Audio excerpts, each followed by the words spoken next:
We have a very special guest on today's podcast. He is one of the most accomplished men in fantasy footy at the moment, and we're going to go deep and dissect his philosophies for fantasy footy. This is the Ball Boys. Let's go! Hodge has done it from nowhere. Busting the goal from inside the 30. Sheed from the boundary. Dusty.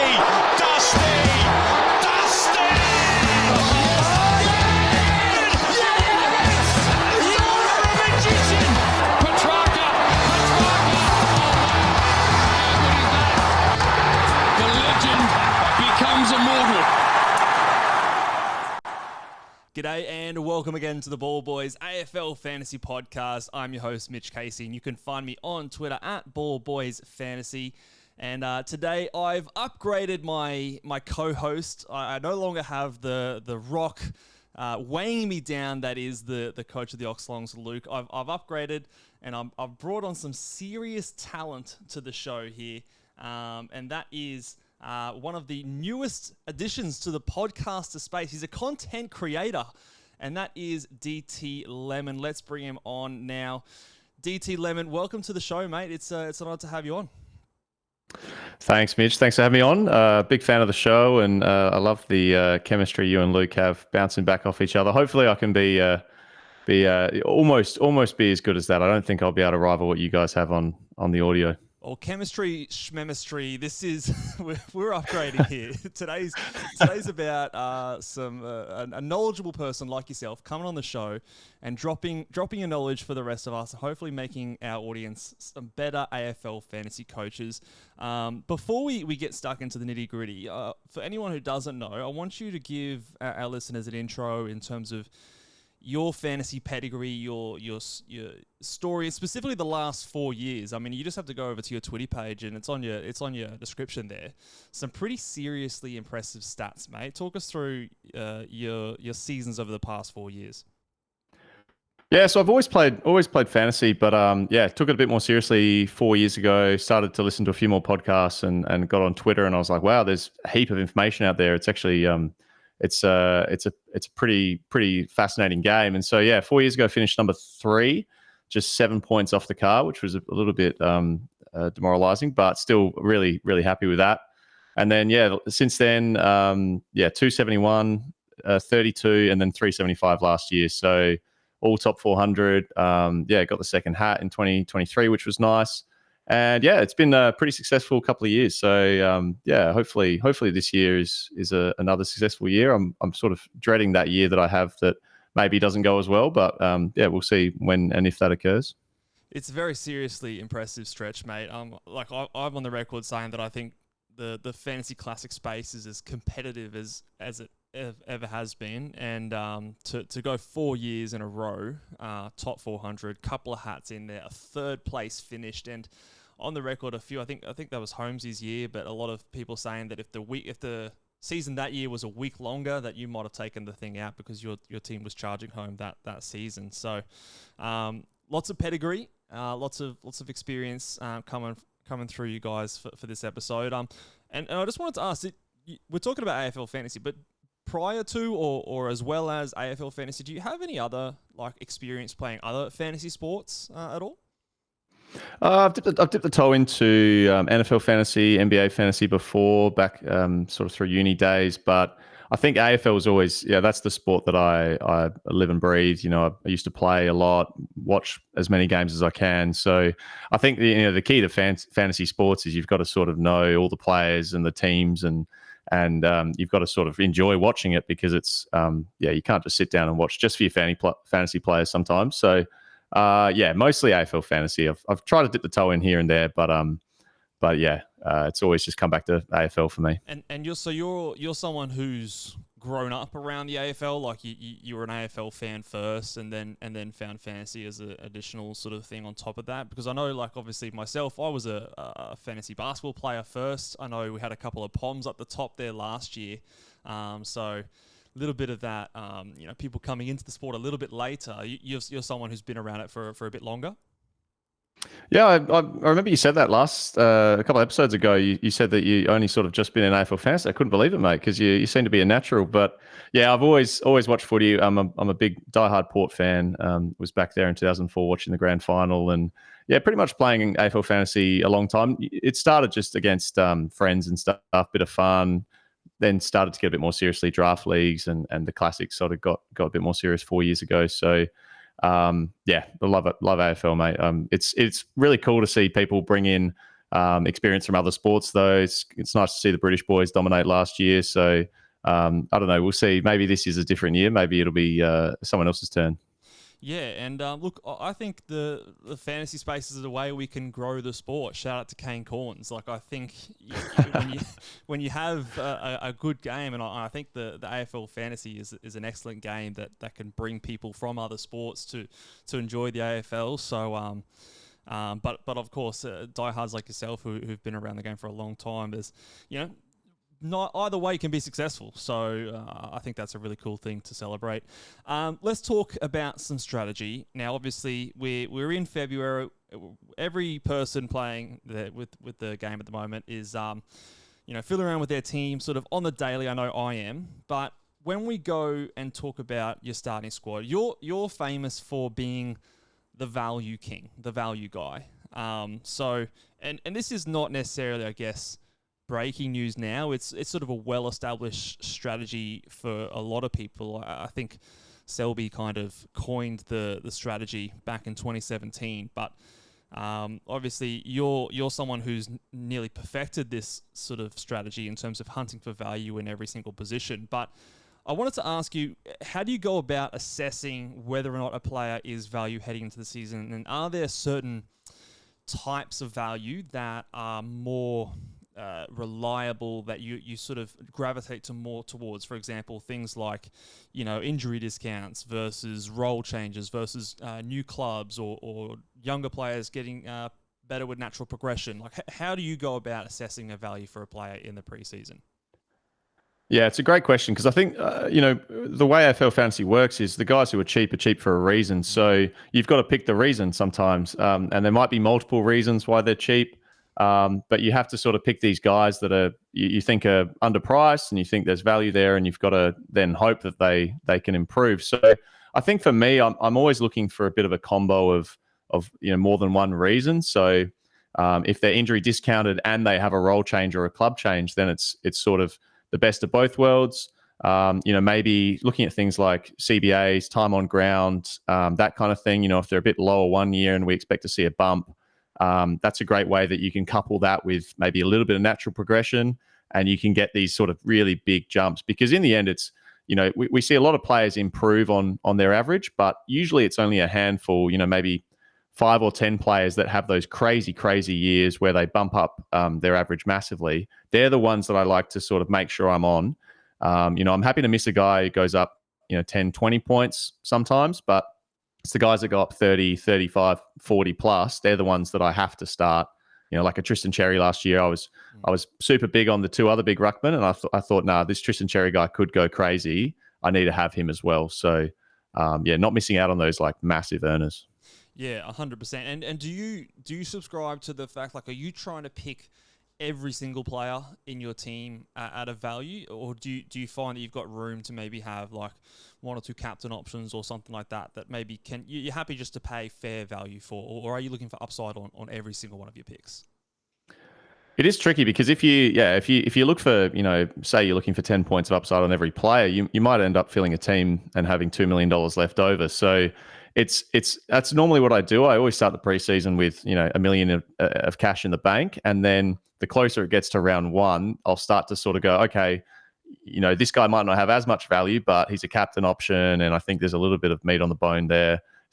Figure out the best place to spend that cash. Maybe it's for team structure reasons, for balance. Maybe there's a captain. Maybe it's a guy who's, certain to be top of the line. It's not something I love doing. I love sort of getting value in every player, but in the end, it's a points. The winner is the team with the most points at the end of the year. So, you can't just leave too much cash on the bench and you'll just fall too far behind to get there. Yeah, so speaking on that, because we discussed this in one of our more recent podcasts in terms of, maybe intentionally leaving yourself a bit of cash left over in your starting side. Are you someone that likes to spend all of the money? I don't think I've ever gone into a season with more than, I want to say, 80k left over in the bank. I usually try. There's usually something I feel like I can do that can make my team better and spend a little bit more, whether it's a cash cow or a better captain option or a mid-pricer that I couldn't afford, but if I move this guy down, I can get him. Do you like to spend all that cash, or is there a certain number of dollars you like to sort of maybe keep in reserve? Is there anything like that you sort of live by? Yeah, it's really interesting. I hear a lot of coaches saying, "Oh, they more than 50k is a waste." But I think almost every year I've gone to the season with at least 100k in the bank. Really? Okay. Sometimes 200k, and if I don't have that much, I probably want to have a bit more of an expensive bench, because I think we see every year, there'll be a guy that you miss, maybe a rookie that you miss, or a cheap mid pricer that you miss who has a massive score. They then go up 80k, 90k in that first week, and if you can't get on them straight away, they're off. So, for me last year, it was Ollie Dempsey. Yep. Jumping on him pretty early. If you don't have that cash in the bank and say you've got a few cheaper rookies on your bench, it can be really hard to get these guys, and they take the season away from you. Yeah, that's interesting. I mean, I suppose it points to that thing where, there's multiple ways to skin a cat. And I mean, Ollie Dempsey to me was someone I didn't start with, but, I didn't have the cash, but it obviously forced me to go down to, a Cam McKenzie down to him. And after round one, after that first trade, I did have, I think, something like 200k left over. And I was comfortable with that because I didn't want to miss that Ollie Dempsey, which, like you said, can shoot up in price really, really quickly. So, so is that something you're planning on, the fact that you're not expecting to pick every right position? You're sort of knowing that there's more than likely going to be someone that escapes your starting squad selection, and you're sort of putting in a safety amount of funds, essentially. Yeah, that's it. I think it's not something. If I pick a great team that I'm happy with that's got $0 in the bank, I'll do it. But I think particularly throughout the season, I'm more than happy to keep 100, 200k in the bank, because I think what it does, it just gives you a bit of flexibility the next week. We see, you might say, oh yeah, I'll start the season. I think Cam McKenzie to Ollie Dempsey, amazing trade last year, works really well. But sometimes we get these round ones. I remember, I think it was like 1 or 2 years ago, Josh Kelly got injured in the first round, got concussed. And I was like, great, I've got to trade him. Had another guy that got dropped or injured or something. And then it's like, I've sort of, my outs are sort of fixed. And then sometimes it's nice to have that bit of cash there that you're like, oh, okay, I've got this flexibility then that I can go Josh Kelly up to someone that I'm actually like the look of, rather than just picking someone who fits the salary cap. So I think it's, there's nothing wrong with having all your cash spent, or there's nothing wrong with having, maybe a little bit in the bank. I do love the idea of flexibility, and that's why, I really like to look 1 or 2 weeks ahead. Every year you'll pick someone who's terrible, you'll miss someone who's great. You've got to have that flexibility to correct the bad picks and to bring in the good picks. Because if you don't have that flexibility and you miss out on them, they get away super quick. You miss out on points, you miss out on cash gen. And then all of a sudden, you get to round 5 and you're like, why don't I have this guy in my team? Like, how is he ever going to come in? Yeah, no, 100%. I 100% agree with you. That flexibility and cash obviously gives you that ability to do that. And I agree wholeheartedly when it comes to in-season trades. I know a lot of people have talked about trades, and I hear it in other places. And I agree with you where if you make a trade and you're thinking 2 weeks ahead or 3 weeks ahead, and you go, okay, I need to bank up this much cash because this guy I want to get, and it's going to be hard to get to him if I have zero in the bank. I think that flexibility the cash gives you is very valuable. When again, if we're talking about like identifying value in a preseason pick on a certain player, how much do you like to lean on like the data and what the data represents, and seeing it, whether it be in smaller sample size and flashes and stuff like that, and seeing it show up in the numbers, versus having a gut feel to say, okay, this guy, I think he can take this next step. He can be better than what he's done, but maybe the numbers don't necessarily show it. So examples to mind this year come up someone like a Jason Horn-Francis, or someone like a Jordan Sweet, where I can sort of go back and I can see the rationale where there's an ability to improve, but personally, I can't see it in the numbers to suggest that, okay, when they are given this opportunity, here's what they can do. What are your feels when it comes to like data versus gut feel? Yeah, I think it's such a tricky balance, and I've definitely been caught out in previous years of picking guys on sort of gut feel, and generally those are the picks that fail sometimes. But then again, if you lean too heavily on data, they can fail. I think it's just working out what data you're going to use and just being consistent to that. So I see, sometimes the classic examples, people go, oh, the final 3 games they average this, or the final 5 games they average this, the final 7 games they average this. If you go to any player and you pick the right number of games, you're probably going to find a really positive average that you can use. So for me, it's like I use last 5, last 10, and that's it. I don't really cherry pick at all. If they have an injured score there or a game where they didn't play that well, too bad. That's sort of in the data, and that's accounted for. I will sometimes go back and look at, maybe games over this much time on ground or over this much CBAs. But you do have to be a little bit careful because, again, some people will use 50%, some people use 40%, 60%.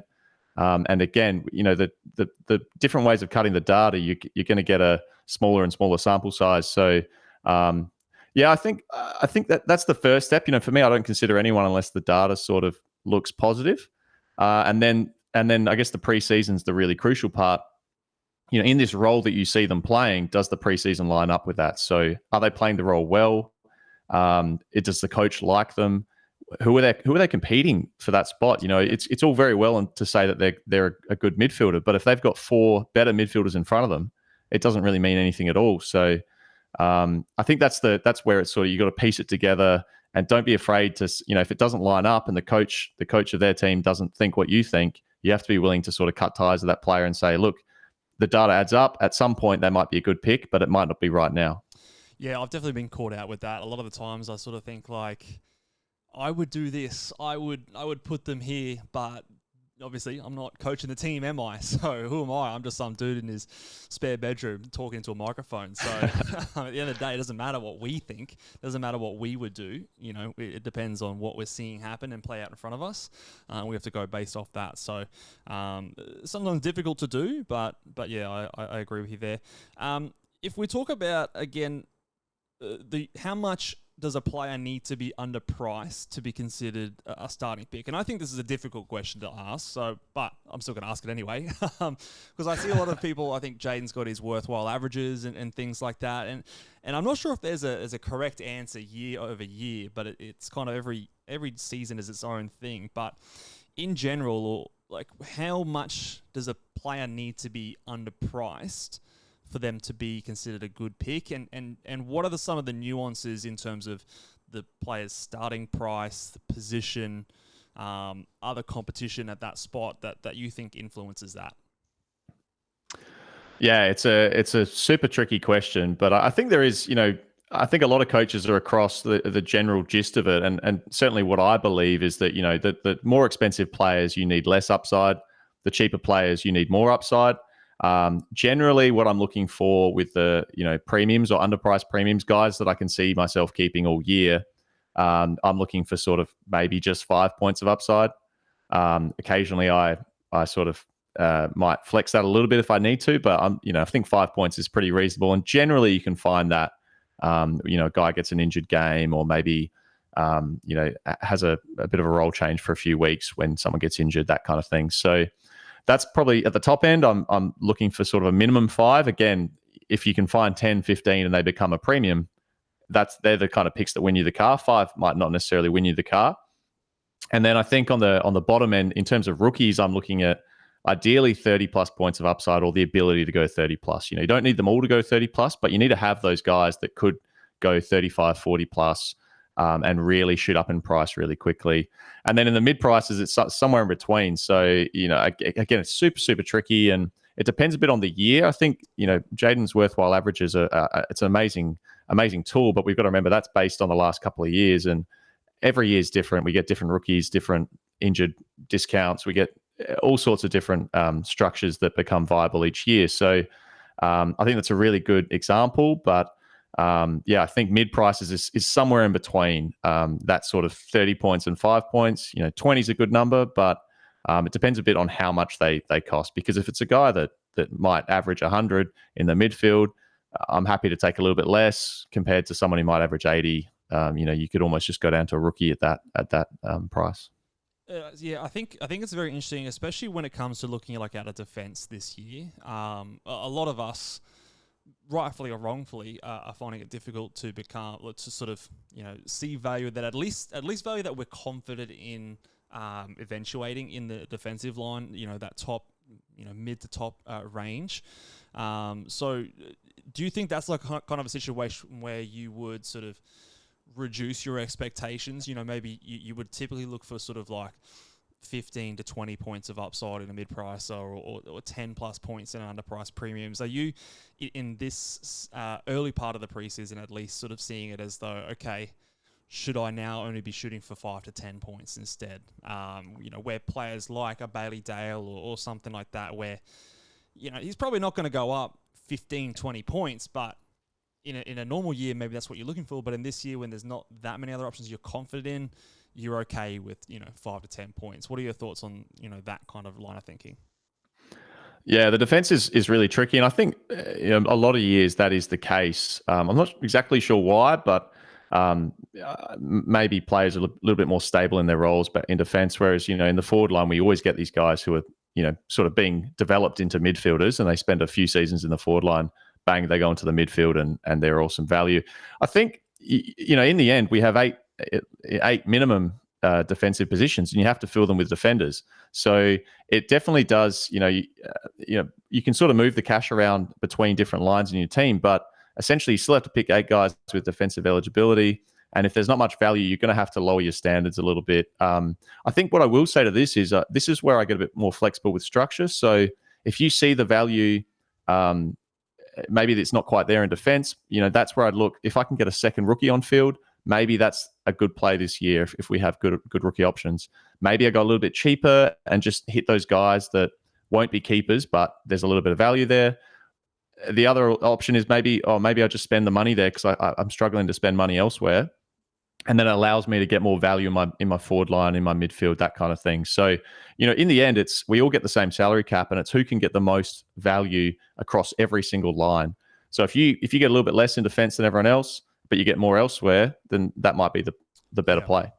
Yeah, I think that's it's a simple notion, it's a simple idea, but I think it is where sometimes people can get unstuck. You got to look at your team as like 30 players, right? You can isolate it into your 8 defenders and your 10 midfielders and your 3 rucks or whatever, but comparing players, your defenders compared to your forwards, it's all dollars at the end of the day in terms of this starting salary. So you need to be making the most out of every single pick and comparing that across the board. So I think that's a good thing to remember. I want to talk to you about your rationale, and I don't know, maybe this will be a bit of a debate. Look, I'm open to different things, but the 30 green dot philosophy is well known. But you're obviously a very successful coach, and this is something that you do. Now, in my last 3 seasons, I've started every one of those seasons with a red dot, intentionally. I'm not sure I can't remember exactly if all of those seasons there was an option to go the green. Obviously, last year you started with Sherry on your bench. I opted not to do that. But what is your philosophy when it comes to using 30 green dots, assuming we have a playing R3 this year? Say we do have someone like a Harry Boyd who is playing round 1. You would opt to go with all players playing and just hope that the captaincy in that first week works out. Talk to me through that strategy and I guess how married to it are you? Are you open to exploring the red dot loop version of the strategy? Yeah, it's definitely one that I'm keen on, and it's I have been proven wrong because there's plenty of coaches out there that do really well with the 29 green dots to start with, and I think it's definitely a viable play. I guess the main reason people do it is for the captain loophole. Yep. I value having that loophole at sort of 10 to 20 points a round. So having the 2 cracks at the captain gets you maybe, let's call it 15 points. So if I start with 30 green dots this year, I might lose 15 points to those teams that have that red dot. And, in a given week, that might be terrible. If someone goes massive as a VC, I feel really bad. In other weeks, your VC doesn't fire. You end up taking your captain score anyway. So you essentially have 1 crack at it. It depends a bit. it's very hard to predict what that's worth, but I sort of say 10 to 20 points. I guess for me, the big reason why I do it is because that cash made at the start of the year, you can then convert that into points that pay back every week. So if you make, say, an extra 200K with that 30th green dot, that's approximately 20 points a game when you cash it in. And then, so you might lose, 10, 15 points here, and here. But then once I cash in that R3 rookie, I'm now making up 20 points a game on those people who started a red dot. It doesn't necessarily line up like that because they still get a trade to maybe drop another rookie as well. And it depends a bit on what kind of value we get mid-season. So if we get heaps of rookies mid-season, you don't actually need the 30 green dots. You can easily get by with 28 or 29. But, in prior years, we have had, occasionally we have some tough years where not many rookies debut mid-season. Maybe they're not great scorers. It's hard to make that cash later in the year. So I think that's sort of roughly my philosophy. I'm not married to it. I'd need to see an R3 that I like the look of. Last year, Cherry, I loved the look of, and I wasn't willing to drop one of the other guys. This year, maybe it depends a bit on what Harry Boyd's doing at St Kilda. Yeah, I do obviously agree ultimately with that point. Like if you don't see an option, like say you're not big on Harry Boyd, you don't think he's going to play consistently and that limits his ability to make cash. Like maybe he makes, I don't know, 60K all up throughout the season. Well, I don't believe that to be worth it. But if you think he has the potential to be like a Riley O'Brien back when he was, first introduced, he was a slightly more elevated price, but he went up 300K. Well, obviously that's worth it to have him in your team at that point. But the counter argument to me is, that ability to loop, and with the rolling lockout, the thing that it is, I just find it so valuable. And I know that the common argument for a lot of people is, okay, we've got the buys and then you're going to get red dots anyway. But I would argue the fact that the red dots you accumulate, you choose a specific kind of red dot at the start of the year, someone who's playing a lot of Sunday games, someone who's got a dual position flexibility there, so you have a bit more flexibility. Whereas if you're stuck with a red dot that you didn't necessarily elect to start with, it could be a player that plays Friday night or Thursday night multiple weeks in a row, and then that red dot is actually useless to you. So the ability to choose the red dot, choose that flexibility, I think is also very valuable. What would it take? Let's say a scenario comes here where round one comes along. You put a VC on someone early. What sort of a line would it take for you to go, okay, and again, the caveat is what's the player that we're putting in instead, or how confident are we in these green dots? But is there a sort of a line where you go, okay, no, I'm going to take this VC score because it's so big that I can't afford to miss it. I'm going to start a red dot just so I can loop this kind of score on. Yeah, it's a good question. And obviously it really depends on that guy. If we think Harry Boyd's playing and he's going to make 300K, I think I'll be starting 30 green dots regardless. Sorry to jump in there, but what about looking in another line? I know it's always the rucks that we talked about, but what if it's, in the forward line or defense? What if we're not super keen on Isaac Kako or Joe Berry or something like that? We've got the utility position there as well. Yeah, I think it's putting a number on it. It would have to be a massive VC score, and it also depends on who you're rolling into. So that's a big one. That some weeks I'll take a 110 VC score. Sometimes I won't even take a 130. Last year when Cherry was going on that run, a few weeks I had a 120 something on the loop, and I said, no, I'll just run into Cherry, and he pumps out 160. So you've got to sort of factor in what you're expecting from your captain. If your VC goes 150, but you think you've got a 120 from your captain, that's only 30 points. And then I'm like, well, is that 30 points? Am I better off taking that now? Or do I find someone who's got the cash gen and then make it up later? It's a really tricky question. I think it's a great idea you suggest to maybe look at loophole options elsewhere. Defense is a classic example where we always get some spud rookies who just sit there, play one or two rounds and make no cash. Maybe we're better off just tanking one of those spots and bring your loophole in there. It does get a bit tricky because you've got 6 guys you're covering for in the defense compared to 2 in the ruck line. So I'm always a bit hesitant with that option because if you have a late withdrawal, you might not have coverage and then all of a sudden you're fielding 21 one week. The other option is obviously not only do you have the ability to loop your captain score, but you also have the ability to loop your rookie scores as well. So say, for example, I want to have a Harry Boyd there at R3. He's playing round 1. But I still want to have that red dot. I could put someone like, who's his teammate? Is it Max Heath, the other Saints guy? I could put Max Heath in my forward bench because he's ruck forward DPP. Using the utility position, I can put Boyd to my utility. I could put Max Heath to my ruck and loop the captain score through my rucks if I wanted to. But I also have the opportunity to loop my final forward option there as well, because obviously we know early in the season picking those rookie scores, it's difficult to do. So that gives you an extra swing at that. So I think there's more creative ways that we can go about it than the typical R3 red dot, especially if the options present itself so that is a possibility. Just something that I think maybe people can start to think a little bit more creatively. The last thing to before we move away from this 30 green dot sort of scenario, a couple of years we've had some big scores in round 1 from these rookies. So like a Nick Martin, his first game pops a 130. I think Kate Chandler did something similar, something close to a 130. We had not to the same extent, but old mate from Geelong. We just said his name before. Ollie Dempsey. Sorry, he had like a 90+ score to start things, and a lot of people might have had these guys on the bench. Would those types of scores sort of tempt you again in terms of starting that red dot to get them on field and have them count if they were sitting on your bench with the emergency on?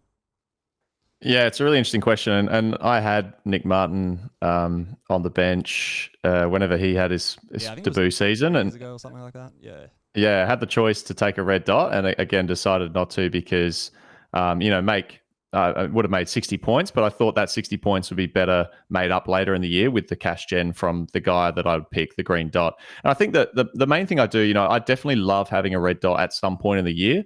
Last year I brought one in, I think it was round 5 or round 6. I brought in Finbar Marley as my red dot, and he allowed me to do a bit of VC loopholing and emergency loopholing. But I think I love having the flexibility of being able to do that when I want to do that. So for instance, you can, if there's a week where there's no rookies and you're going, oh, how do I downgrade? How do I make cash? Where am I going with my trades? That's a perfect week where I can go, oh, great, I'll bring in my red dot now. I know this position is going to give me value because I don't have a red dot. I can make sure it's a guy with the correct fixture for the next few weeks. Make sure I can get those VCs that I want to get, and make sure it's even the correct position. Maybe I've got a bit of a depleted forward line. Maybe I bring in a red dot defender, or vice versa. So I think the flexibility really helps being able to bring in that red dot later. And to be honest, last year I brought in probably three or four red dots even close to the end, just so I could loophole players and that extra primo. But yeah, it's a really interesting one. I think it's when do you get those points? You get them at the start of the year? Do you get them at the end of the year? I love coming home with a wet sail, but then again, in 2021, I was 7 points behind the car. So, one of these decisions and I'm walking away with a Hilux. So was that the year? Was that the year Nick Martin started off with that 130? Might have been the year after. I'm not sure how many. That was 4 years ago. So it might have been his year. Okay, yeah, I can't exactly remember because I was in that scenario and I went the red dot. I'm not as patient as you, and I said I'm getting that 130 on my field. Nice. I think I did all right that year. I don't think I didn't win a hat, but I don't think that was. It's one of those things that's hard to quantify exactly how much that decision cost you, because there's such a domino, such a flow-on effect, and it's just interesting. Obviously, I don't think that there's one correct way. There's multiple ways you can do it. So I find conversations like these very fascinating. Let's start to go into the season now. So we'll move away from the starting squad. When it comes to the in-season trading, specifically in the early part of the year, do you have like a certain blueprint or structure or plan that you're going through when it comes to sort of say like the first, let's say mid-season buys? Like, is there a certain blueprint you follow when it comes to your trades? Yeah, so definitely, I think the way I'd sort of break it up is probably those first 3 or 4 rounds. I'm looking to sort of fix mistakes, jump on guys that I missed, and really just hunt value. I think again, I look at 100K that I can make as 10 points a game in the future. So if I can cash that 100K in round 8, there's 10 points a game for the rest of the year. that's what, 14, 15, 16 rounds. So that's 160 points. So those first couple of weeks, 3 or 4 rounds, probably I'm really looking to, fix up the guys that I think aren't good value in my team, grab the guys that are. And then I think maybe around that round 4, round 5, depending on what the rookies are doing, that's when I start to look to get into a bit more of an upgrade, downgrade cadence. So looking at who's maxed out and taking them down to the new rookies, and then trying to use that money for upgrades, however they present. It might be a rookie up to a mid-pricer or a premium.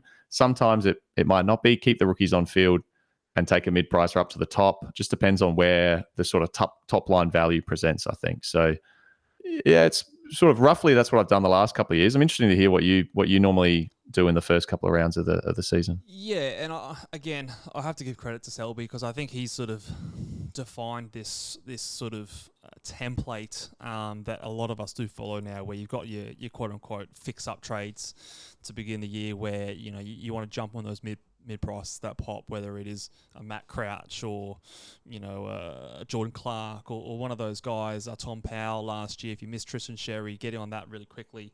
Those first 2 to 3 rounds, when you haven't had enough time for the rookies to get fat enough to cull them to make a proper upgrade, I think, first 3 or 4 to 5 rounds, I think that's where you're going. And then my deadline has always been round 6. I want to have made a first, like what I would consider to be a proper upgrade.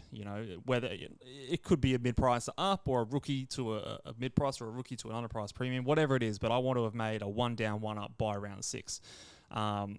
Last year, I think I did it a week earlier because we had that accelerated cash gen with the early buys. But that's sort of always been my sort of thing. And then I've always been big on the upgrade cadence from that point on. Like, I want to be making an upgrade every single week during that time while I can. Injuries can come, and spoil that. So I don't like to avoid that if I can. But if I am trying to make an upgrade every single week, if injuries do strike, then I've at least put myself in a position where, up until that point, I've been pretty aggressive in making those sort of a trades. I want to talk about double downgrades, because on a lot of podcasts, it's a bit of a dirty phrase. People don't like to do it. I'm not opposed to it in certain situations. I have done it before and it's worked out for me. And I know you are someone who is a bit of a fan of this as a strategy. When are there certain times where you would opt to do a double downgrade more favorably than others, or is there a certain time where you sort of see it necessary? Does it depend on the rookies coming through? Talk us through the logic on when and why you would be doing a double downgrade. Yeah, so double downgrading, it does have a bit of a dirty stigma, doesn't it? But it's something that I think I've done every year the last 4 years, at least once. And normally around that sort of maybe round 5 to round 10 kind of time frame, because I think that's a lot of the time that's when these rookies who maybe start the year in the VFL, Sandford, Waffle, they get a few games in their belt, they play the role, they learn the team structure, and then the team goes, okay, we've seen enough of them. Let's bring them into the team and let's give them a good crack at AFL level. So I think, generally we see heaps of rookies from that sort of round 4 to round 8 kind of range.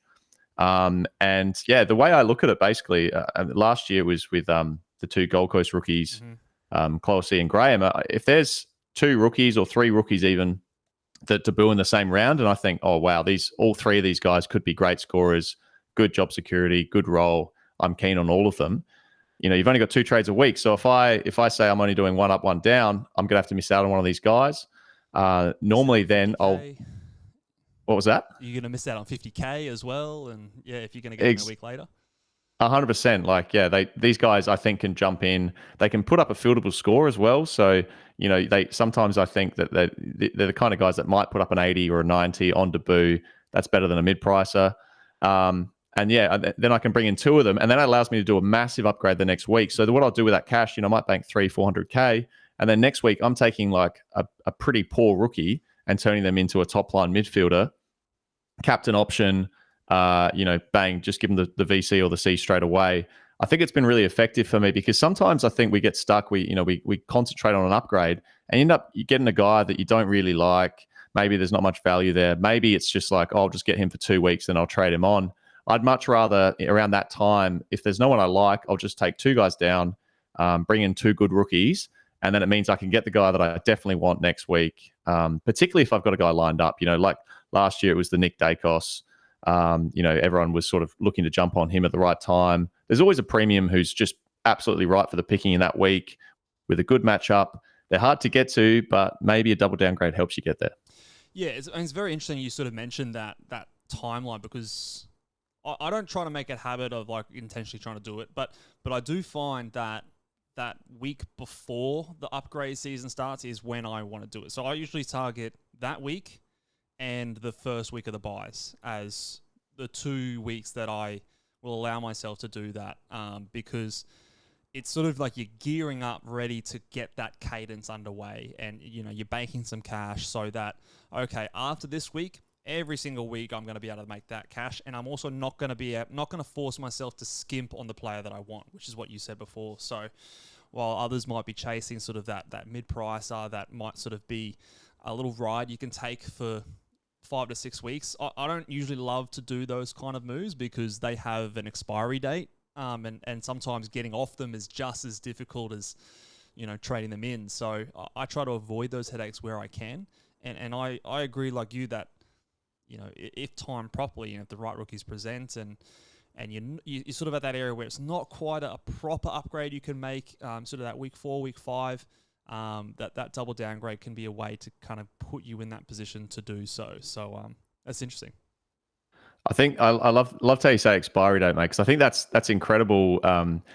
Like last year we saw it with Luke Jackson. He had an expiry date, and that expiry date just lines up perfectly with when we want to be upgrading, downgrading rookies. So anyone who has that expiry date, particularly sort of like round 5 to maybe the start of the mid-season buys, really, really tricky to bring those guys in, because that when you have to trade them out, guess what? You might miss out on a rookie, you might miss out on an upgrade elsewhere. If they have an expiry date at their mid-season buy, then I'm much more inclined, particularly if they're not in that first week. That's great. We saw last year with Crisp and Will Day, really good trades. Yeah. They expired at their mid-season buy, and that's perfect. But with other guys, I hate getting that sort of halfway guy, because he's going to cost you a trade down the line just when you need that trade. Yeah, 100%. Like some examples I can think of the past few years, there was a couple of the Suns players that there were options.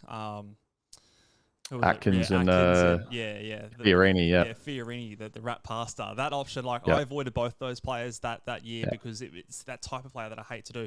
It was sort of the logic to why I didn't trade in Riley Bonner last year. I was worried that he was potentially, now he probably was a great pick and one that I missed, but I was happy enough to go against it because I had a Matt Crouch there. I had Nick Martin in my side. I had the 3 rookies in my midfield that I was pretty comfortable with in Matt Roberts and the likes there.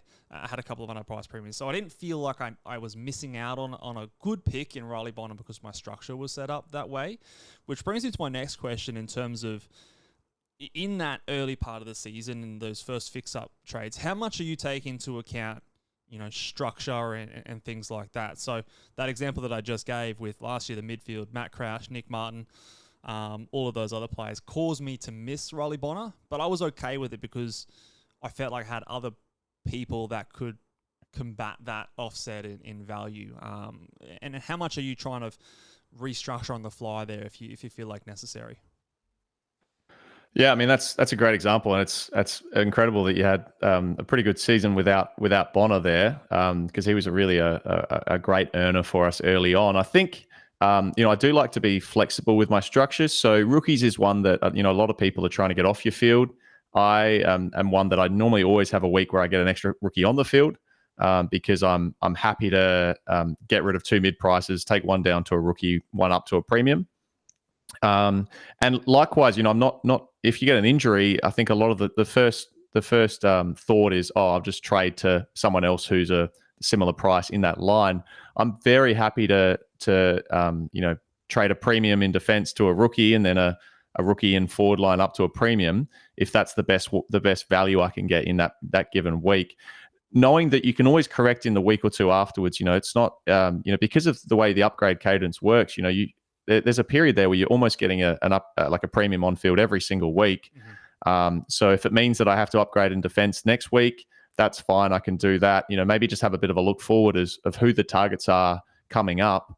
I think probably the one thing that I do look at is, like your bench strength. Do I have a guy that can cover a 1 or 2 week injury?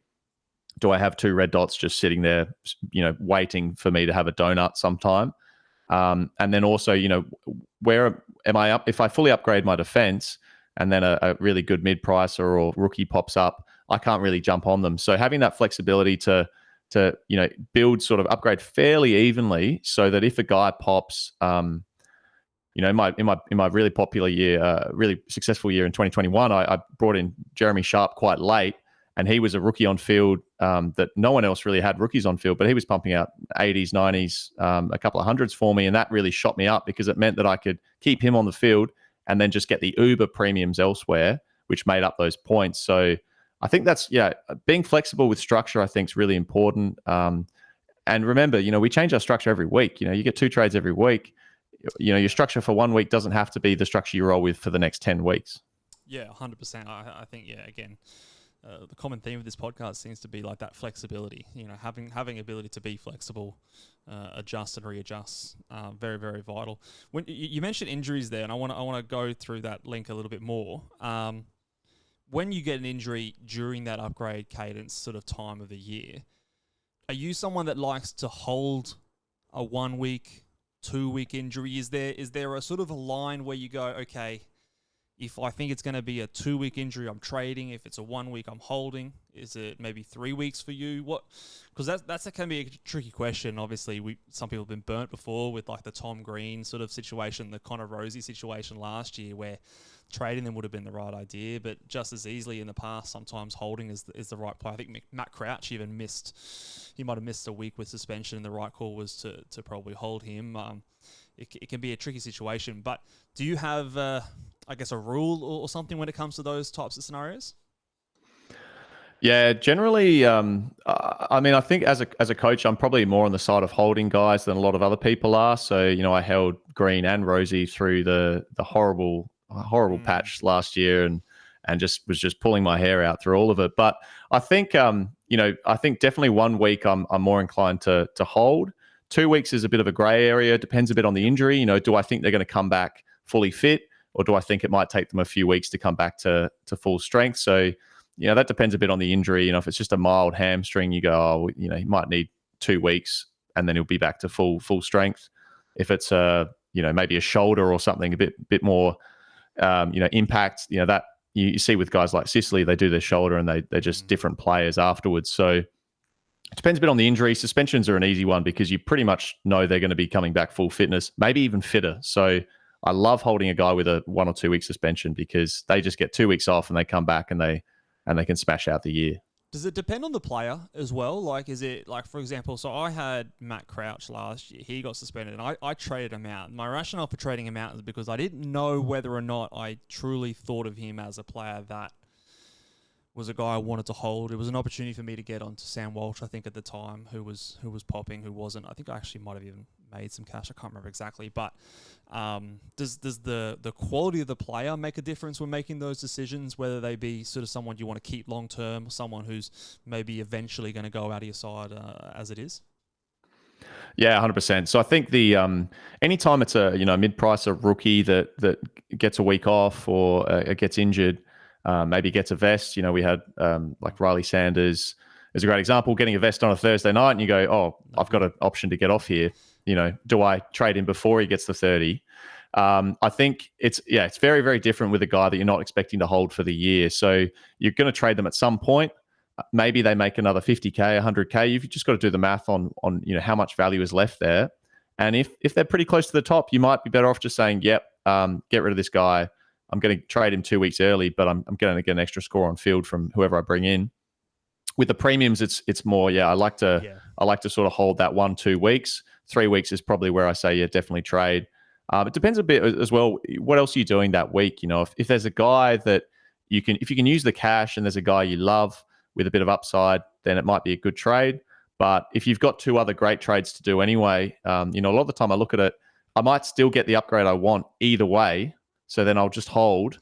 Maybe that Got you 2-week back injury next only week. cost me for 1 week. So Yeah, 100%. I think it is very individual, and it's hard to put a blanket rule on it, but I think we align it in that sort of a thinking. Last one on these upgrade sort of questions. When it comes to sort of like identifying a target, what are you looking at, and is there a priority list on what you're looking for? Are you looking for, how much they're priced at under what you expect them to do, the matchups coming up? Is there a reason that a player is cheaper that you like better than other reasons? For example, like maybe they got tagged early on and that's why their price is down, or versus maybe they had an injury several weeks ago but they're back now. Like, is there what sort of are the key things you're looking for that makes a trade target a trade target? yeah, I think there's so much to consider, but I think the big one that I look at, particularly in that sort of round 5 to the mid-season buys kind of area, I love a discounted premium. So someone that I think is valued, but someone that I also think I can hold for the whole year. So it's sometimes tricky to work out who is going to be top of the line, but at least if they're a top line player, I think they're going to be close enough. I love bringing them in, and because it just saves you a trade down the track. That's probably the first one I look for. Obviously, you got to look for value, and why that value is, I think. A tagged game, an injured game, they're probably the two more common reasons. Maybe they've just had a tough run of fixtures. Yeah. So a lot of the time, if you look at a guy, I love doing this. Bontempelli, I think it was 2 years ago, he had like a really hard start to the year, went at like 100 over the first 4 weeks or something. And everyone thought, oh, that's disappointing. It's Bontempelli, blah, blah, blah. He had an incredibly tough run, and then it opened up. And so I got on him, I think, before he even pumped out 120. Brought him in, and he just went on an absolute tear, and that just really sets you up because you can see the fixture, you can see what it was before, and you can see what it was afterwards. If they've had a really tough fixture, guess what? At some point it's going to open up, and that's when you can get these guys that are captain options as well.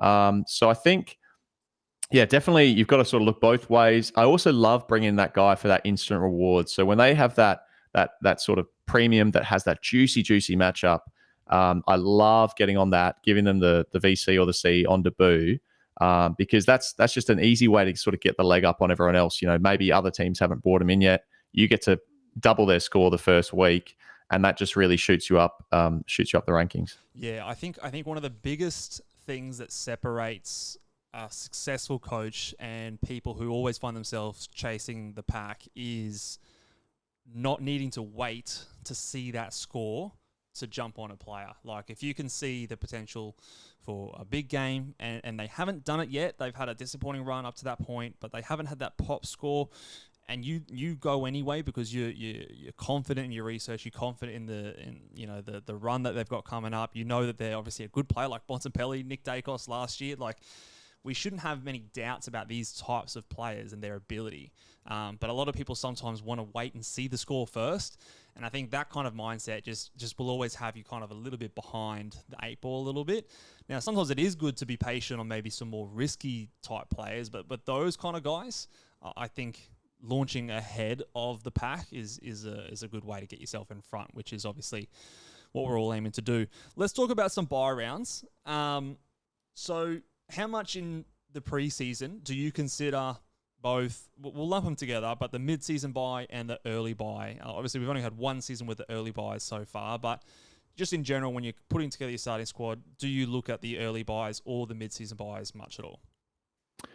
Yes, maybe we'll start with the mid-season buys because that's been around for the last 4 years. So I think definitely I have a quick look, probably in the week leading up to locking my team in. So just have a look at particularly those players you expect to still be there and you actually want to keep through the buys. So those guys you think are going to be top of the line or close to, and just make sure you don't have too many from one buy round, particularly in the same line as well. So, I don't want to start 3 top defenders who all have the same buy, because that's just basically guaranteeing that I'm going to be playing with 21 one of those weeks. Maybe I'm better off bringing one of them in after their buy, and then I can still have them, in that period. So that's, we get so many injuries. One of these guys you might trade out. Mid prices and rookies, I'm not too bothered with the mid-season buys because they're probably all going to leave my team then anyway. or I'll probably trade them on their bye, ideally. So I think that's probably where I look at with the mid-season buys. Is that sort of roughly how you're heading at this year? Yeah, I think so. I also do like to, if there's a premium option that has that, in the last few years we've had a round in particular mid-season where there's been the good buy, the buy that's only had 2 teams on it. This year it's St Kilda and Freo. So I do like to, if there is a player there, and I'm still following my normal rules in terms of looking for value, looking for those sort of things, but if there is a player on those teams that fits those other rules, I do favour those players a little bit more strongly. This year, Andrew Brayshaw, I'm pretty big on, because he satisfies that need, because it just makes the other buys so much easier.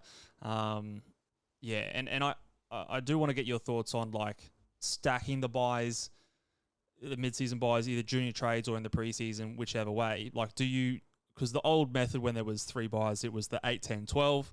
The idea was you'd stack it a bit more heavy in the back end so that you'd get more and more as you go along and pass their buy. Do you have a similar kind of strategy, or are you a bit more like myself? I just like to keep things even. I don't mind if it's early or late. Everyone's going to miss one game. What are your thoughts with that kind of a structure? Yeah, I think in the past I've definitely aimed for sort of roughly even. But to be honest, I think having that sort of weighted towards the end is probably the better move. I think the way it's just turned out, I've just brought in guys who have had that first buy. We've got to remember though, this year we got 5 buy rounds in the mid-season. You're going to be able to do probably 4 upgrades between that first buy round and the last buy round, maybe even 5. You've got three trades around, so your team's going to be much better in round 16 than it is in round 12. Yeah. So I think that to me says, well, actually you probably do need a few more people on the buy later, because that round 12 team, you might be covering it with a 60, whereas in round 16, your lowest score might be 80 or 90 on field. So I think that's probably the first point. The second point, I think the St Kilda Freo one's really interesting this year because, on paper, there's only 2 teams on that buy. So we should theoretically have less players on the buy round. But when you look at Freo and St Kilda and some of the guys that people are starting, I reckon that's probably the buy round where I might even have the most premiums at the moment in my team. So, there's guys like Brayshaw, Jack McRae, a lot of people are starting. The Saints defenders, a lot of people are starting. And probably looking at maybe a Rowan Marshall as an early upgrade, all of a sudden you've got 4 or 5 players on that buy round. I think it probably realistically we'll get to the mid-season buys, and that won't be the tricky round. That won't be the easy round. There'll actually be another one with Geelong or Gold Coast or something where no one has any of those players. So I think it's good to have, but I'd be a little bit careful around that because if you get 3 or 4 guys from St Kilda Freo straight away. And then, say Caleb Sarong gets injured on 5, becomes really cheap for us. Are you going to bring in a 6th? What if Rowan Marshall starts slow? You're going to bring in a 7th? All of a sudden, you're sort of saying, I can't touch Rowan Marshall at his juicy price. We just got to try and spread it out, I think, as evenly as possible initially. And then closer to the buy rounds, the mid-season buys, you can start to sort of finesse which premiums you bring in.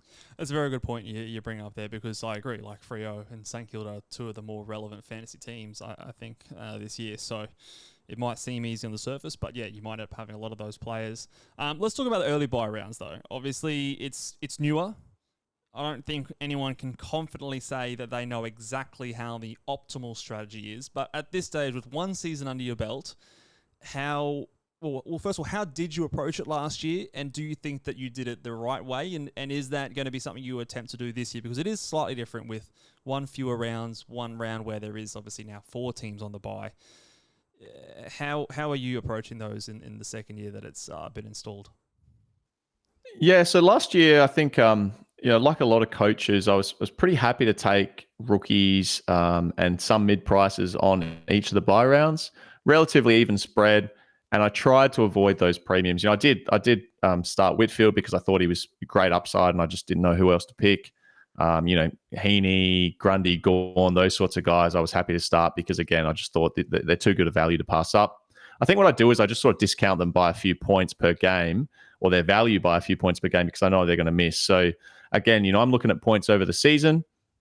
if I lose, say, 40 points when they have their bye, then they need to be 40 points better than the alternative for that whole season or however long they're going to be in my team for. So, Gawn was one where I was like, oh, he's going to miss. I'm going to lose 50 points. But I think he's 5 points of upside better than the alternative. Yeah. So you start him, he makes it back in 10 games. And, as it turned out, he probably made it back in the first 6 games because he started absolutely mental. He probably scored more points than the alternative, even with his bye. Yeah. So, that kind of thing, I think you just take a bit of a discount there. It depends who your other option is, though. It's a classic, if we have a perfectly good option who doesn't have the bye, you have to pick them. But if it's, if it's Max Gawn's 10 points better but has the bye, well, I'm going to pick Max Gawn. He's going to make it back. Yeah, 100%. What are your thoughts about these strategies? Like, for example, I'm getting my pommies mixed up. I can't remember. Was it Tom, I think, that started the Tom Green, or Chris? I think it might have been Chris. Chris started the Tom Green, and then with the intention of trading him after his first couple of rounds. What are your thoughts on those types of strategies? Obviously, we're in that. We talked about before, like the fix-up trade being that type of area.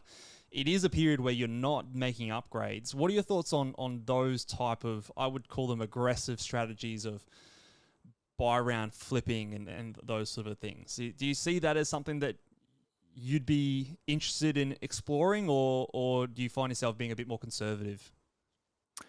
Yeah, I think it's a great question. I've got Tom lined up on my own podcast, and that's one of the questions I want to ask him. I think he did. He might have done it as well. Maybe I've got them confused, but I think for me, the trade, trades are worth something. We've got to remember trades are worth something, and to me, it's at least 100K in the early season that trade's worth. So you could say, they start strong, they make 80K, and then I trade them, but you're giving up a trade on someone else. So you might be able to trade that guy who's stunk and it's just been in your team and you can't get rid of them fast enough. I think whichever one it was got a bit lucky because they had such a great starting side that was a perfect trade for them. But most coaches, they're going to have at least 4, 5, 6 issues that you want to get rid of. And I don't like banking a trade, like committing to a trade that early in the season. Particularly if it's one play, that was like Tom Green is definitely leaving my team in round 2 or round 3. If you've got, say, 5 players and you say, well, I'm going to trade one of these 5, that I think is a bit better because that then at that point you'd expect one of those guys to maybe have maxed out on price, maybe not be a good pick. I'm a bit happier doing it with a few different players rather than just committing to trading one guy. Yeah, I think I tend to agree. Now, whenever someone wins a car or comes second, we're going to get to this Pommy mystery one day or another. But when someone has a season like that, you stop and question yourself and you go, hey, hold on. Am I being stubborn about this? Am I missing something? Were they lucky or were they just ahead of me? So I am obviously open to exploring it, and it's something I'm thinking about. And even, like, I've looked at the Port Adelaide midfield run to start the year. I believe they start with 3 great matchups, and that coincides with then a Tom Green, who I think is undervalued. He's going to come off his bye at that sort of a point. So these kind of things are floating around through my mind. But like you, I don't love to bank a trade there that I have to make. But I think it is at least an option that we have that maybe having it there as a possibility is something that I think is at least worth exploring. So yeah, very, very interesting. Last little area of the year that I want to talk about, it is the part of the year that I hate the most, luxury trading. My last 3 years, 2 years, I came out of the bye last year 4th. In 2022, I came out of the bye as 21st. That year, I didn't win a hat. I completely fumbled. I was out of the top 10 last year, obviously, so I don't have the greatest relationship when it comes to luxury trading season. So how do you approach that period after the buy round? Because this is in your years has been the strength. You've come home with a wet sail, like you said before. What's your strategy been in these final sort of 8 or so rounds in the back half of the year? Yeah, it's such a tricky time of the year, and I'm with you there, mate. I've normally have a pretty good record coming home strong, but I still make some terrible trades in that luxury trading season. I think we all do, So last year I traded out Dylan Moore right before his run, and then brought him back in a couple of weeks later. That kind of thing does happen sometimes. I think the beauty of the team value strategy, or really chasing the value early, is that you get to your team value to the point where you start locking away these guys at the top of the line, and then by the time you get to that luxury trading season, you've got the best players, and you can just play around with those sort of maybe borderline top players. They can be the ones that you're burning trades on. So I think that's the key. Definitely locking in as many of those top players that you can. I'm talking guaranteed top of the line players. They're the ones that I think if you can lock them in early, it just means you've got a bit more flexibility later. I guess the big thing that people do is fixture chasing, and I think fixture chasing is something that earlier in the year I really don't like to do at all. Because if you have a good run of fixtures early, guess what? That's going to, we all have to play every team at least once. There's a few teams that you play twice, but that's meant to be fairly equal. So early in the season, I think fixture chasing is kind of pointless. Later in the season, it does open up for some of these guys. We see, particularly 4 or 5 weeks to go, we see guys have crazy good matchups. And they just go berserk. So I love to bring in those guys, identify probably after the mid-season buys who has a good run home, using this year's data, not last year's data, the current roles, and then look at, how can I get all of those guys in my team for their good run? So maybe that means jumping a week early. Mm-hmm. Maybe that means missing the first week and then jumping on the fixture afterwards, and then just doing that. Personally, I haven't been amazing at this. I've definitely left points on the table, but I think if you have that team value high enough, you have a little bit of cash on the bench that you can use. It just gives you that bit of flexibility to not sacrifice, because I think, that's the kind of time of the year where you don't want to be taking the cheaper guy. You want to be taking the guy that's definitely got the run, definitely got the role. They're the guy that you're almost certain on. That's the guy you want to be bringing to your team. Yeah, 100%. I think the next question I've got here is I'm interested in your thoughts as well, because it's the first year that I am aware of that we started to see the 23rd and in some cases the 24th premiums enter sides. It has been a thing that, and I'm no Supercoach player, but I follow it a little bit. It's something that we see over in Supercoach in the limited trade format, where obviously if you have an injury, you have a player there that's at least competent to sort of fill that void. But we saw it come into AFL Fantasy with the more difficult to predict forward line. But even in Chris's example, where he had a 9th premium midfielder, do you think, or can you foresee this becoming the go-to strategy this time of the year? Or do you think that it's going to be a bit more of a 2024 thing where it just the stars aligned? Or do you think that this is something that we should look at in the next coming years? Yeah, I think it's definitely something that was relevant last year, and maybe it was just an easy year for value. We had some great ruck options. You almost couldn't miss in the ruck lines. We had some really great options around the ground. We had some really good rookies who just went up huge amounts of cash. Is that happening every year? I think in previous years it was probably tricky to get that 23rd primo. Even in my sort of best years, team value was absolutely massive. I never really got to the point where I had a 23 primo, not a fully fledged one, maybe one that was just that sort of tier below the top tier guys. Mm-hmm. And this year again, I think you look at the ruck line alone. We have way less value in the rucks this year than we did last year. So there's 2 spots that are going to be pretty tricky to make a heap of cash out of. Depends a bit on what happens with the forward line. If we don't pick up any DPPs and we have quite a cheap top 6 forwards, I think that really helps with the 23rd primo. But yeah, it's definitely something that you should be considering. I think all coaches should be considering. If you do well earlier in the year and you've got that value up, you might say, look, I'm happy with this 22 that I've got. Now's the time to bring in a 23rd guy and do some clever trades, clever looping. You've got to be very, very careful with it, though, because that's one of those things that if you commit to a 23rd primo, you're going to be staring at your phone all weekend. You're going to be checking the game times and changing your trades. And we saw, I think, with a few of the teams in the top 10 last year, I think we saw a few, made a mistake with that 23rd primo, and it cost them maybe 80 points, 60 points, whatever it was. So I think it was Chris that had Peatling locked on his field, I think one of the weeks.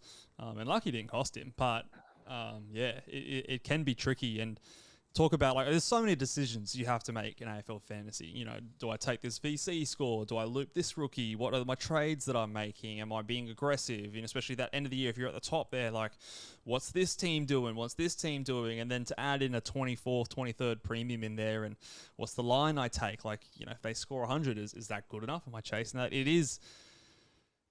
I can see the downsides of it as well, but obviously proven last year that it did seem to work out. I can see a scenario this year where, you know, you said last year we had the cheap rucks and sort of give me picks. Well, this year I can see that in the forward line.